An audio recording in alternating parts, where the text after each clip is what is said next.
Well, Rebecca Front playing her character Nicola Murray, who was a minister in the thick of it, and I think we can talk to Rebecca now, who's in London. Thanks very much indeed for joining us. It must be really quite surreal for you watching these kinds of events. What do you make of it all?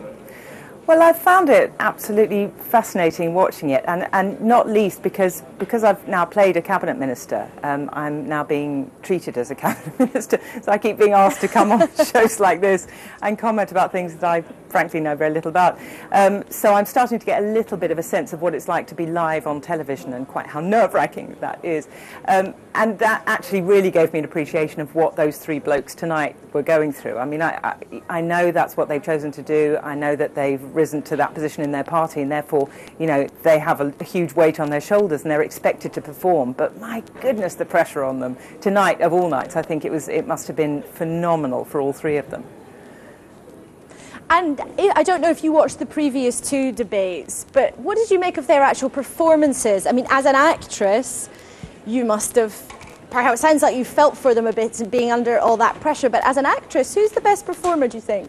Oh, Nick Clegg, without question, is the best performer. I mean, for one thing, he absolutely got that thing of looking down the lens. Now, when you're acting in a sort of something like the thick of it, the one thing you never do is look straight down the camera, because if you look straight down the camera, then it immediately makes everybody sort of turn towards you and sit upright, and that's what you don't want actually in a drama.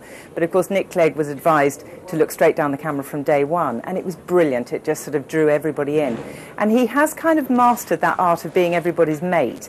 I felt tonight actually he slightly over-egged it. For me, it was a little bit too much. It was a bit too much, well, I'm with you, Edina. I don't understand these guys either. It was a little bit too sort of hapless, and I didn't quite buy it. But his performance is fantastic. And in terms of the scenes here in the press centre, what did you make of that? I mean, did it make you think of the kind of satire that you almost couldn't have made it up when you were working on the thick of it? Did it look a bit like an episode from that? Do you mean all the stuff going on in Spin City, as I believe it's yes. called? Actually, I have to say I've missed out on some of that, because I've been down watching the debate live, and then I had to go on The World Tonight, so I've been in the studio. So I haven't in fact seen all the sort of spinning, but I know from previous debates that they're just kind of wheeling in one spin person after another. And the problem with all of that, of course, is that all they're going to do is toe their party line. Of course, Peter Mandelson's going to say that Gordon Brown was brilliant, and of course, Michael Gove is going to say that David Cameron. So I think that sort of thing actually slightly turns the voters off. I think they may be losing some of the enthusiasm that these debates are building, because people watch the debates and they think, oh, this is live and it's happening, and these are people talking straight to me, and then you just hear the same old politicians saying the same old stuff again. And actually, I think there's a basic problem with that. Maybe they need to cut down on that when the next election comes after the hung parliament. Do you, well, there's a broad prediction there, but do you think, as somebody who's studied politics as part of your work and preparing for the thick of it, do you think that the debates have been a good innovation?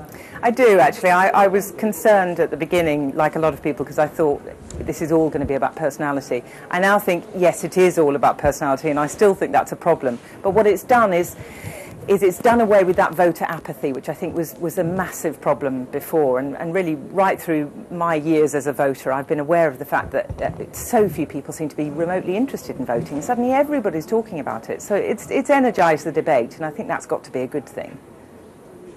OK, well, Rebecca Front, or Nicola Murray, perhaps I should call you in the context of this evening. Thanks very much indeed for joining us and sharing your views.